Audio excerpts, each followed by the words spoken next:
الحمدللہ رب العالمین والعاقبۃ للمتقین الصلاۃ والسلام علیک یا رحمۃ للعالمین وعلی آلک واصحابک یا خاتم النبیین اما بعد اعوذ باللہ من الشیطان الرجیم بسم اللہ الرحمن الرحیم رب اشرح لی صدری ویسر لی امری واحلل عقدۃ من لسانی یفقہوا قولی صدق اللہ العظیم۔ ناظرین، شہزاد شوکت پروگرام صنعت و معیشت کے ساتھ آپ کے سامنے پھر حاضر ہے۔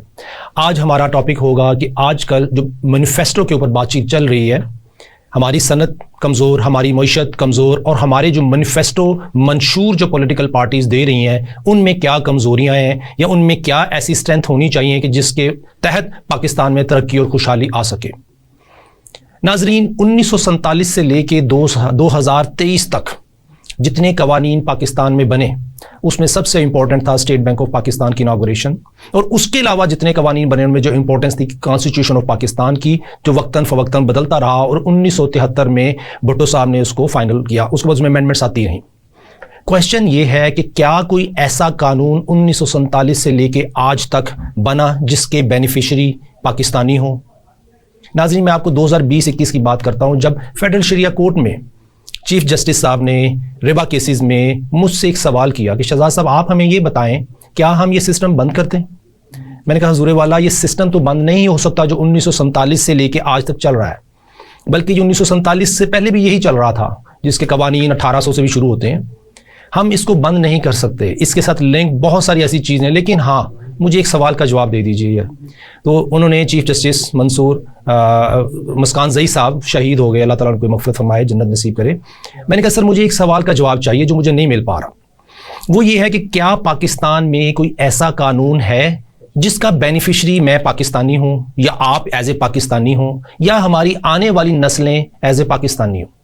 میں کہا سر جتنے قوانین پاکستان میں آئے ہیں موسٹلی ان میں بینیفیشریز ہیں state organs, government of Pakistan, اور وہ لوگ جو ایس آر اوز کے تحت اور ان قوانین کے تحت کچھ فائنینشیل بینیفٹس لے رہے ہیں، اکنامک بینیفٹ لے رہے ہیں، وہ ان کے بینیفیشریز ہیں، لیکن عام پاکستانی اس کا بینیفیشری نہیں ہے۔ میں آپ سے 2013 کی بات کرتا ہوں، جب نون لیگ کا مینیفیسٹو آیا، میں as a student of economics میں نے اس کے اوپر تھوڑی ریسرچ کی۔ ناظرین، اس ریسرچ میں چند باتیں میں نے اپنے تمام پولیٹیکل دوستوں سے ڈسکس کی، ای میل کی اس وقت میں، کہ یہ جو مینیفیسٹو ہے اس کے اندر کیا کیا خلا ہیں، کیا کیا کمیاں ہیں، کیا کیا کمزوری ہیں۔ اسی طرح پی ٹی آئی کا مینیفیسٹو تھا، پیپل پارٹی کا تھا، جماعت اسلامی کا تھا۔ جی اگر نون لیگ چونکہ نظر آ رہا تھا کہ وہ گورنمنٹ بنائے گی، تو ان کا جی جو گورنمنٹ جو بنا رہی ہے نون لیگ، اس کے مینیفیسٹو میں احسن اقبال صاحب کا بہت اچھا رول تھا، اسحاق ڈار صاحب کا رول تھا، لیکن as a financial economic matrix کے تحت اگر ہم اس کو دیکھیں تو اس میں فلاس تھے۔ میں نے صرف ایک بات کی کہ 2018 میں پاکستان کے اوپر جو قرضہ ہوگا وہ $250 بلین پلس ہوگا۔ ناظرین، وہ وقت نے دیکھا کہ وہ ہوا۔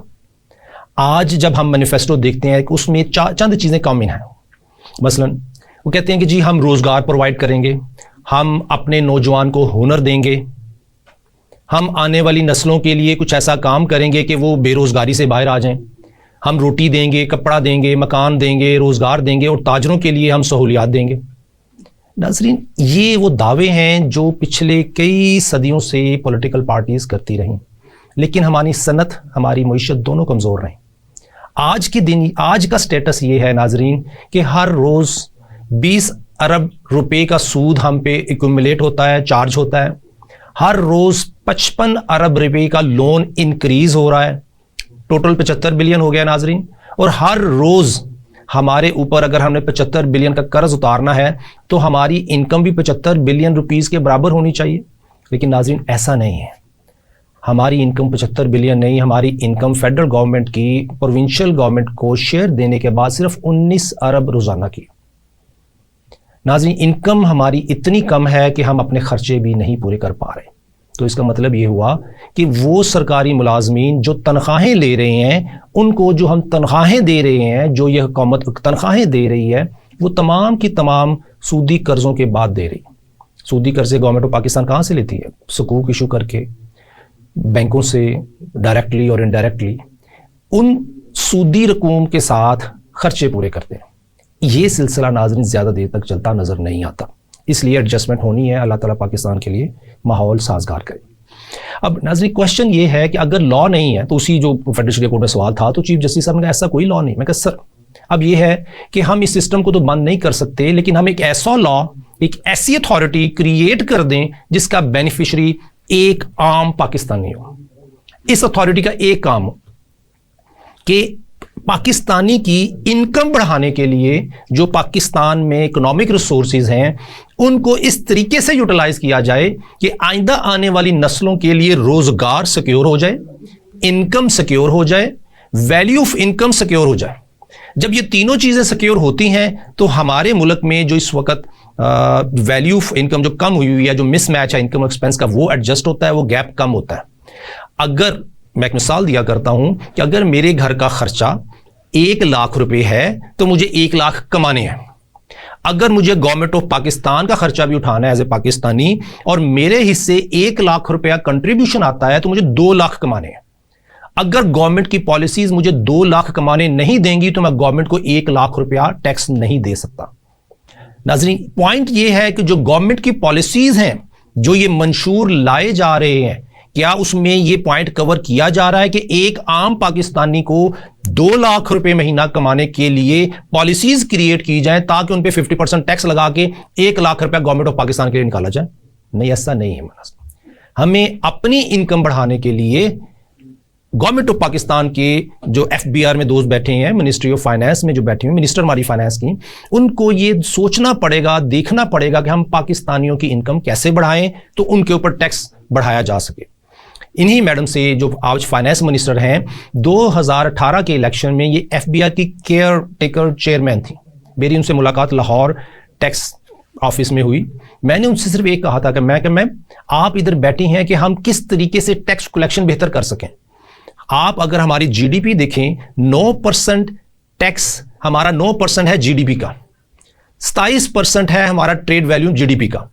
اگر اس ریشو کو دیکھیں تو 44% ہم ٹریڈ ریونیو کا ٹیکس کلیکٹ کر رہے ہیں پاکستان سے.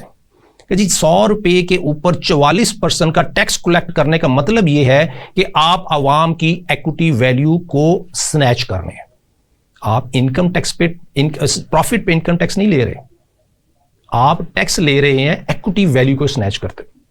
اس طریقے سے عام پاکستانی مجبور ہوگا کہ وہ لوپ ہول ڈھونڈے جس کے تحت ٹیکس کم سے کم دینا پڑے تاکہ وہ سروائیو کرے. اس کا سروائیول ہی نہیں ہے. سروائیول کے لیے ہم پاکستانیوں کو وہ لکونے ڈھونڈنے پڑتے ہیں کہ ہم بزنس بھی کر لیں, ٹیکس بھی دے لیں, کام بھی چلا لیں. جب تک پالیسیز کمپلیٹ نہیں ہوں گی ہم اس لیول پہ ٹیکس نہیں دے پائیں گے. ناظرین, دوسرا سوال اٹھتا ہے کہ کیا اسلام ہمیں کوئی ایسا ویژن دیتا ہے کہ ہم ان کرائسس سے باہر نکل سکیں؟ یہ سوال مجھ سے ہوا.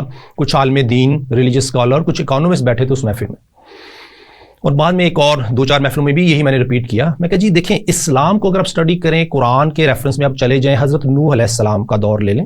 حضرت نوح علیہ السلام نے 950 سال تبلیغ کی, چند مسلمان ہوئے, باقی نہ ہوئے. اس وقت حضرت نوح علیہ السلام کو اللہ نے کیا انسٹرکشن دیں؟ وہ انسٹرکشن یہ تھی کہ اے نوح کشتی بناؤ. کشتی بنانے کا حکم آیا. اگر اللہ نے سزا میں کافروں کو تباہی کرنا تھا تو اللہ کے حکم سے تباہ کیا جا سکتا تھا, لیکن نہیں. اللہ نے حضرت نوح علیہ السلام کو کشتی بنانے کے لیے جو آرڈر دیا اس میں حکمت کیا تھی؟ اس میں حکمت یہ تھی کہ جب کشتی بن جائے گی تو لوگوں کے پاس چوائس ہوگی, چاہے وہ ایگزسٹنگ سسٹم کا حصہ بنے, چاہے وہ کشتی میں آ جائیں. تو جب طوفان آیا تو حضرت نوح علیہ السلام نے اپنی قوم کو کہا, ہر بندے کو آواز دی کہ اس کشتی میں آ جاؤ. ہر بندے کو آپشن دی کہ یہ کشتی ہے, یہ کل کو آپ کو اللہ کی نظروں میں کامیاب کرے گی, ایمان لے آؤ, اس کشتی میں آ جاؤ. ناظرین, یہ تھی وہ حکمت جس کے تحت حضرت نوح علیہ السلام کو اللہ نے انسٹرکشن دی کہ کشتی بنا کے آپشن دے دو. پھر لوگوں نے عذاب اپنی آنکھوں سے دیکھا, پانی اپنی آنکھوں سے دیکھا, طوفان اپنی آنکھوں سے دیکھا. جن لوگوں کے نصیب میں ہدایت تھی اللہ کی طرف سے, جو ایمان رکھتے تھے, اللہ نے ان کو ایک کشتی میں شامل کر دیا, باقی لوگوں کو توفیق بھی نہ ہو سکی. ناظرین, یہ وہ اسلامک اسکالر جن کی محفل میں نے بات کی, ان کے لیے یہ بالکل ایک کوئی بھی ایسا عالم دین یا اکانومسٹ نہیں تھا جو چیلنج کر سکتا. میں کہا جی یہی بات فیڈرل شریعہ کورٹ میں کھڑے ہو کے چیف جسٹس صاحب کے سامنے, بینچ کے سامنے کہی تھی کہ ہم ایک ایسا لا دے دیں, اتھارٹی دے دیں جو کہ پیور مسلمان کو مسلمان جینے کا حق دے, مسلمان کو مسلمان جینے کی طرف لے کے جا سکے, اور لوگوں کے پاس آپشن ہو کہ انہوں نے اس کشتی میں رہنا ہے جس کے اندر مکس کام ہو رہے ہیں, یا اس کشتی میں رہنا ہے جس کے اندر صرف اللہ اور اس کے رسول صلی اللہ علیہ وسلم کا دین اور اس کے قوانین ہوں گے. دوسری مثال ناظرین, یہودیوں کا دور ہے. جب ایک کسی اسکالر نے یہ فتویٰ دے دیا، اس کی میں just for the sake of argument کہہ رہا ہوں، یہ بات کہہ دی کہ ہفتے والے دن مچھلیاں پکڑنی منع ہے لیکن اتوار کو تو پکڑ سکتے ہیں، تو کچھ ایسا فارمولا کریٹ کیا جائے، ایسا ہیلا کریٹ کیا جائے ناظرین کہ یہ مچھلیوں کو زندہ رکھیں، ہفتے والے دن پاؤنڈ بنا دیں اور وہ آئیں اور ان کو ٹریپ کر لیں یا شکار کر لیں، لیکن ان کو پکڑے نہیں، پانی سے باہر نہیں نکالنا ہفتے کو۔ پانی سے کب باہر نکالیں ناظرین؟ سنڈے کو، اتوار کو ان کو پانی سے باہر نکالیں۔ جب وہ پانی سے باہر نکالیں گے تو یہ حلال ہے۔ اس کا مطلب یہ ہوا ناظرین کہ وہ ہیلا کریٹ کیا گیا کہ اللہ کے قانون کی پاسداری بھی ہو، لگے ایسا کہ ہو رہی ہے، اور ساتھ ہی ساتھ اپنا کام بھی ہو جائے، اپنے فائنینشیل بینیفٹ بھی لے لیجئے۔ حالانکہ اللہ نے کلیئر کٹ منع کیا ہے کہ مچھلیاں ہفتے والے دن نہیں پکڑنی۔ ہفتے والے دن نہ پکڑنے کا مطلب یہ بھی ہے کہ ہم نے ان کا شکار بھی نہیں کرنا، ان کو پاؤنڈز میں بھی نہیں بند کرنا۔ ناظرین اس کے بعد کیا ہوا کہ ایک فرقہ یہ بنا جو یہ گناہ میں ملوث ہو گیا اور کہتا تھا یہ حلال ہے، اور اللہ کو کہتے تھے کہ ہم حرام کام نہیں کر رہے۔ دوسرا فرقہ کون تھا؟ جو کہتا تھا کہ یہ لوگ جو گناہ کر رہے ہیں ہم تو نہیں کر رہے، انہوں نے اپنے آپ کو اس فرقے کا حصہ نہیں بنایا۔ لیکن تیسرا فرقہ تھا جو ان کو منع کرتا تھا کہ یہ غلط کام ہے، یہ غلط کام۔ ناظرین پھر کیا ہوا؟ تیسرے فرقے نے اپنے آپ کو آئسولیٹ کر لیا، دیواریں بنا کے اپنے آپ کو یا ان کو آئسولیٹ اس طریقے سے کر لیا کہ ان کی اکنامک ایکٹیویٹیز علیحدہ ہو گئیں اور جو اس کو گناہ سمجھتے تھے وہ بالکل علیحدہ ہو گئے۔ تو پھر ان کے اوپر عذاب آیا کہ جب آپشن تھی کہ جس نے اس طرف رہنا ہے، جو مچھلیوں کو ہفتے والے دن پاؤنڈز میں بند کر کے اتوار کو پکڑتے تھے اور اس گناہ میں ملوث تھے، اور دوسرے وہ جو کہتے تھے کہ کوئی مسئلہ نہیں ہے، کر رہے ہیں ہم تو نہیں کر رہے، تیسرے وہ جنہوں نے اپنے آپ کو آئسولیٹ کر لیا تھا۔ تو اس ناظرین جب آئسولیشن ہو گئی، کشتی علیحدہ سے بن گئی، فرقہ علیحدہ سے بن گیا، لوگوں کے پاس آپشن تھی وہ ادھر رہیں یا ادھر رہیں، جب آپشن کریٹ ہوئی تو پھر اس کے بعد اللہ کا عذاب ان لوگوں پہ آیا جو اللہ کے ساتھ ہیلا کر رہے تھے معاملات میں، اور یہ فائنینشیل معاملات میں۔ ناظرین تیسری مثال میں دیا کرتا ہوں جو منیر احمد صاحب نے بھی بات کی کہ جب حضور صلی اللہ علیہ وسلم مدینہ تشریف لائے، انہوں نے چند جو کام کیے ان میں سے ایک کام تھا مسجد بنانے کا، آفس بنانے کا، مشاورت کے لیے، عبادت کے لیے۔ باقی جو دوسرا کام تھا انہوں نے امپورٹنٹ اکنامک اینڈ پہ ایک اپنا بازار کریٹ کیا اور اس کے اپنے قوانین بنائے، اور پھر مسلمانوں کو یہ ڈائریکشن دی کہ ہم جو کام کریں گے، جو ٹریڈ کریں گے، جو مسلمان ٹریڈ کریں گے وہ اس بازار میں کریں گے، وہ یہودیوں کے بازار میں نہیں جائیں گے۔ ناظرین آپشن دی گئی، حضور صلی اللہ علیہ وسلم نے آپشن دی، حضرت نوح علیہ السلام نے آپشن پہ کام کیا، اور آپشن دے کے ٹرائل دیا کہ جس نے جس طرف جانا ہے وہ چلا جائے۔ تو ناظرین پاکستان میں بھی جو مینیفیسٹوز آ رہے ہیں اس میں بھی ہمیں آپشن چاہیے ہم مسلمانوں کو کہ وہ جو مسلمان جینا چاہتے ہیں ان کے لیے ایک ایسا لا، ایک ایسی اتھارٹی جس میں بینیفیشری عام پاکستانی ہوں اور ان کو اجازت ہو کہ وہ اپنے مذہب پر بھرپور طریقے سے کام کر سکتے ہوں، اس کو پریکٹس کر سکتے ہوں، اس پہ عمل کر سکتے ہوں ہر لحاظ سے۔ آج کیا ناظرین، آج اسلامک بینکنگ بہت سارے معاملات میں یہ اسی طرح ہے جس طرح کے کنونشنل بینکنگ ہے، لیکن کچھ دوست ہمارے جو مفتی حضرات ہیں وہ سمجھتے ہیں کہ یہ حلال بینکنگ ہے، اور لیکن فیڈرل شریعہ کورٹ میں ایک بھی عالم دین جو اسلامک بینکنگ پہ فتویٰ دیتا تھا اس نے آ کے ایفیڈیوٹ نہیں دیا کہ اسلامک بینکنگ حلال بینکنگ ہے۔ ایک بھی عالم دین جو ان پہ فتویٰ دے رہے ہیں اسلامک بینکنگ میں کہ یہ اسلامک بینکنگ یہ فتوے کے تحت بالکل جائز ہے، شریعہ کمپلائنس ہے، لیکن ایک بھی فتویٰ اویلیبل نہیں ہوا، ہماری نظر میں سے نہیں گزرا۔ لیکن اسلامک بینکنگ کے خلاف 80 فتویٰ آئے کہ یہ حلال بینکنگ نہیں ہے۔ آج کے دن میں اگر ہم نے مسلمان جینا ہے تو انویسٹمنٹ، سیل اور جتنی اکنامک ایکٹیویٹیز ہیں ان میں ہمیں اپنے آپ کو اللہ اور اس کے رسول صلی اللہ علیہ وسلم کے احکامات کے مطابق اپنے آپ کو ڈھالنا پڑے گا۔ ناظرین ایک بریک کا وقت ہوا ہے، بریک کے بعد دوبارہ بات کرتے ہیں۔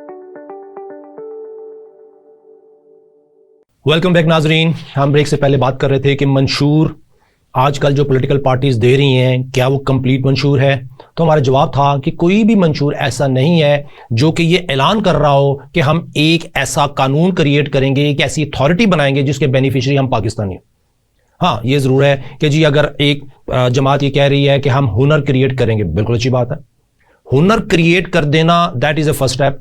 اب جہاں پہ وہ ہنر ایک عام پاکستانی کہیں امپلائی ہونا چاہتا ہے کسی کمپنی میں مثلاً اگر وہ ویلڈنگ کا ہنر سیکھ رہا ہے, وہ ٹیکنیکل الیکٹریشین کا ڈپلوما سیکھ رہا ہے, یا کوئی اور ایسی ٹیکنیکل سکل اس کے پاس ہے جو اس نے سیکھ لی ہے, لیکن وہ جہاں پہ جاب کرنے جا رہا ہے, وہ کمپنی جہاں اس نے کام کرنا ہے, وہ کمپنی ہی اکنامک سرکمسٹانسز میں سروائیو نہیں کر پا رہی, تو وہ اس کو سیلری نہیں دے پائے گی.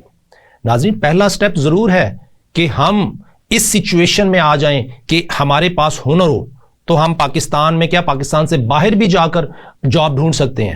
پہلا سٹیپ بالکل ٹھیک, لیکن پاکستان کے اندر اکنامک ایکٹیویٹیز کریٹ کرنے کے لیے جو قوانین چاہیے وہ نہیں ہے, وہ کمپلیٹ نہیں ہے, وہ ڈیفیکٹو ہے, وہ افیکٹو نہیں ہے. دیکھیں, ایک انکمپلیٹ لا, نامکمل پیغام ایک دھوکہ ہے. Incomplete message is deception. اس وقت جو دجالیت ہے, جو دھوکہ ہے, وہ یہی ہے. چاہے وہ لا ہے وہ انکمپلیٹ ہے, پالیسی ہے وہ انکمپلیٹ ہے, وہ جس طریقے سے چاہے ایگزیکیوٹ کر دی جائے. امیر کے لیے کوئی اور ہے, غریب کے لیے کوئی اور. اگر ہم حضور صلی اللہ علیہ وسلم کے پیدائش سے پہلے کا دور دیکھیں ناظرین, اس وقت بھی وہی sets of categories of people تھیں جو آج ہیں. امیر سے امیر تر تھا, غریب سے غریب تر تھا. دو سیٹ تھے. غریب کو سٹرگل کرنے کے لیے, محنت کرنے کے لیے امیر کی جو خواہشات تھیں اس کا احترام کرنا پڑتا تھا. آج بھی یہی ہے.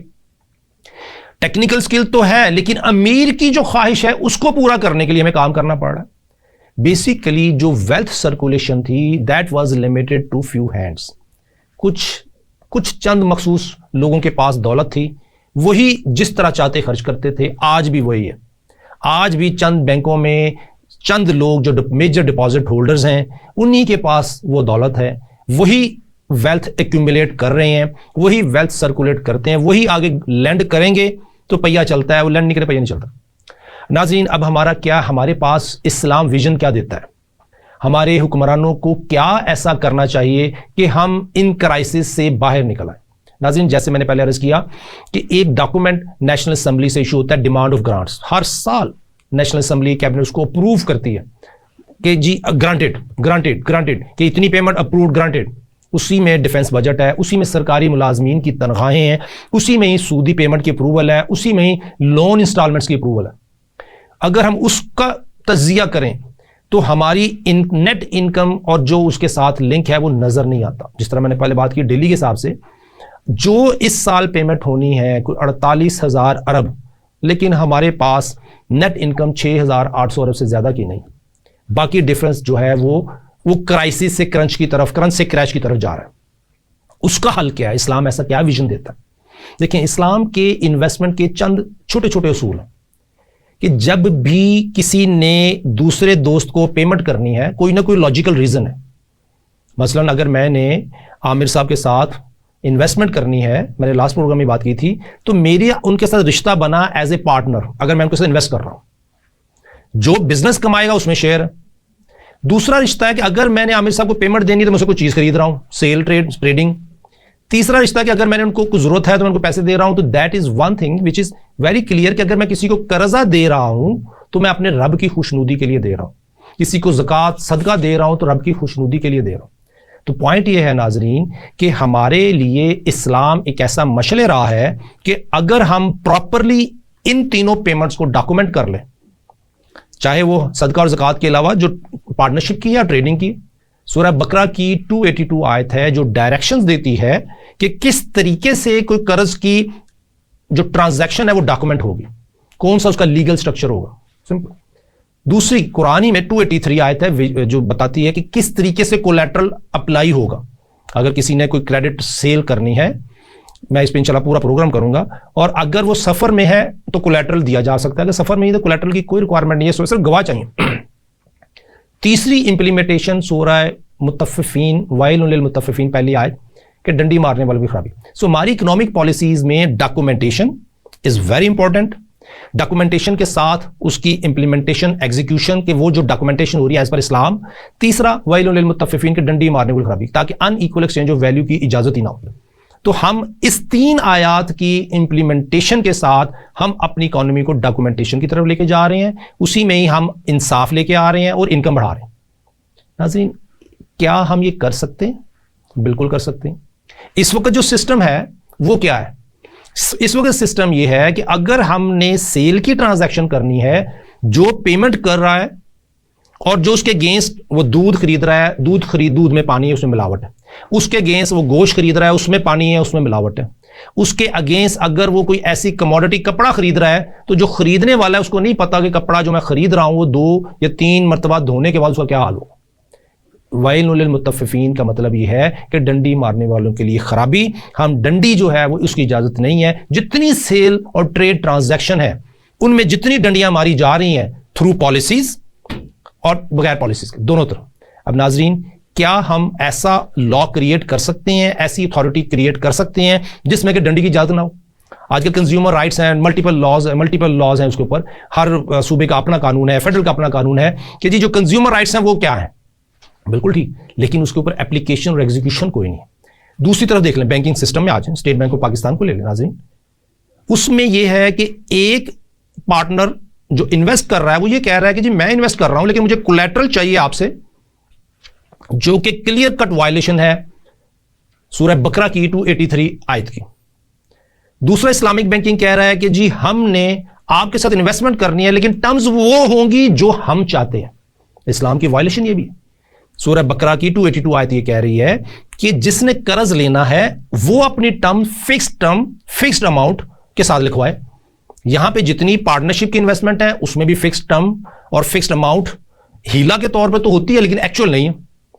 دوسری جو سیل کی ٹرانزیکشن ہے وہ ایک وقت میں 2 پرائسز فکسڈ ٹرم بھی نہیں ہے اور اگر فکسڈ ٹرم ایگری بھی کر لی لیکن ان ریالٹی فکسڈ اماؤنٹ نہیں ہے. سورہ بقرہ کی 282 آیت صاف کہتی ہے کہ کسی کے لیے، لینڈر کے لیے، بارور کے لیے، یا جو گواہان ہیں ان کے لیے، یا جو لکھ رہا ہے ان کے لیے، کسی کے لیے کسی قسم کی کوئی کمی نہ ہو. ہمارا آج کا سسٹم کیا ہے ناظرین؟ ہمارے اسلامک بینکنگ سسٹم میں، کنونشنل بینکنگ سسٹم میں وہ تمام وائلیشن ہو رہی ہیں جو قرآن میں سیدھی ڈائریکشن اللہ نے دی ہیں ایمان والوں کے لیے. ایک اور سوال پیدا ہوا تھا فیڈرل شریعہ کورٹ میں. انہوں نے کہا تھا جی ربا کیسز میں ہمیں یہ بتائیں کہ کیا ہم جی قرآنی آیات ہیں ان کی امپلیمنٹیشن کر سکتے ہیں؟ میں کہا سر بالکل کر سکتے ہیں، لیکن یہ تمام آیات ان کے لیے ہیں جو بلیور ہیں. یا ایھا الذین آمنوا، اے ایمان والو، کہ جو سود منع کیا گیا ہے یہ ان کو کیا گیا ہے جو ایمان رکھتے ہیں. جو ایمان نہیں رکھتے ان کے لیے سود منع نہیں کیا گیا، ایمان والوں کے لیے منع کیا گیا. سو پوائنٹ یہ ہے کہ ایمان والوں کے لیے ایک ایسا لا، ایسی اتھارٹی ہو کہ وہ مسلمان جی سکتے. ہمیں اسلامک بینکنگ ہم اس کو بند نہیں کر سکتے، کنونشنل بینکنگ اس کو بند نہیں کر سکتے، لیکن ہمیں مسلمان جینے کے لیے، ہم پاکستانیوں کو ہمارا کانسٹیٹیوشن اجازت دیتا ہے کہ مسلمان جییں. ناظرین، اس کے علاوہ آج تک دیکھیں جتنے لاز بنے ہیں، SIFC بھی بنایا گیا اسحاق ڈار سے، بڑا اچھا اسٹیپ لیا، لیکن اس کے پیچھے ہسٹری دیکھیں کہ آج تک فورن ڈائریکٹ انویسٹمنٹ کتنی آئی پاکستان میں، کتنی محنت کی جا رہی ہے $1 بلین اکٹھا کرنے کے لیے. اگر ہم دیکھیں پرانی ہسٹری سے پچھلے 50 سالوں میں 1970 سے لے کے 2022 تک $36 بلین پاکستان میں فورن ڈائریکٹ انویسٹمنٹ کی مد میں آیا. لیکن اسی اسنا میں جو پروفٹ کی مد میں پیسے باہر گئے ہیں ڈالر کی صورت میں وہ $38 بلین. ناظرین، جس فورن ڈائریکٹ انویسٹمنٹ کے اوپر ہم اتنے لاز بنائے ہوئے ہیں، اتنی زیادہ امپلیمنٹیشن کی گئی ہیں، اتنی زیادہ آرمی رکھی ہوئی ہے، لیکن رزلٹ نیگیٹو. چونکہ میں خود کوالیفائڈ چارٹرڈ اکاؤنٹنٹ ہوں، ٹیکس ڈپارٹمنٹ سے ڈائریکٹلی انڈائریکٹلی تعلق رہتا ہے. 23,000 لوگ امپلائی ہیں FBR میں. شبر زیدی صاحب کا بھی یہ کنسرن رہا ہے کہ عمران خان صاحب کے دور میں انہوں نے عمران صاحب کے آگے ترلے نہیں مارے اور کچھ نہیں کیا. اتنی ریکویسٹ کی کہ FBR کے امپلائیز کو گھر بٹھا دیں، سیلریاں بھی دے دیں ان کو جب تک وہ ریٹائر نہیں ہوتے، لیکن ان کو آفس نہ آنے دیں، کیونکہ یہ وہ لوگ ہیں جو FBR کے اندر وہ لکونیں رکھنا چاہتے ہیں جس سے کہ عام کاروباری آدمی بلیک میل ہوتا رہے اور ٹینشن اور سٹریس میں رہے. ہم پاکستانی ٹیکس دینا چاہتے ہیں لیکن نہیں دے پاتے کیونکہ ہماری FBR کی پالیسیز اس طریقے سے ریفائن نہیں ہیں. ہم ٹیکس دینا چاہتے ہیں لیکن نہیں دے پاتے کیونکہ FBR کے 23,000 میں سے 18,000 امپلائیز صرف اس مقصد کے لیے آتے ہیں کہ آج کس کو کہاں کیسے نوٹس ڈالنا ہے. ابھی میرے کلائنٹ تھے کہ جی ہم نے 2017 میں فنڈز منگوائے تھے ڈالر میں، آج اس پہ ٹیکس مانگا جا رہا ہے. کیوں جی؟ آپ دیکھیں، کوئی ہم مانتے ہیں، ہم پاکستانیوں کو پتہ ہے، اور میں خود ایز این اکانومسٹ بتا رہا ہوں FBR پہ بہت زیادہ پریشر ہے کہ ٹیکس کلیکٹ کیا جائے، لیکن ٹیکس کلیکٹ نہیں ہوگا جب تک کہ ایک عام پاکستانی کی انکم نہ بڑھائی جائے. جتنے پاکستانی دوست اس وقت کاروباری معاملات میں ہیں ان تمام کو اپنی پریشانیوں کا اندازہ ہے کہ ان کا سروائیول کیسے چل رہا ہے. وہ کس طریقے سے ہر آنے والے دن میں اپنی ایکوٹی ویلیو کو شرنک ہوتا دیکھ رہے ہیں. ناظرین میں مثال دیتا ہوں کہ میں نے 1 لاکھ روپے کی چیزیں منگوائیں جو $1000 کی تھیں. میں نے اپنے ایک دوست عامر صاحب کو 1,20,000 میں بیچ دی. $1,000 $1,200 میں نے ریکور کرنا ہے عامر صاحب سے.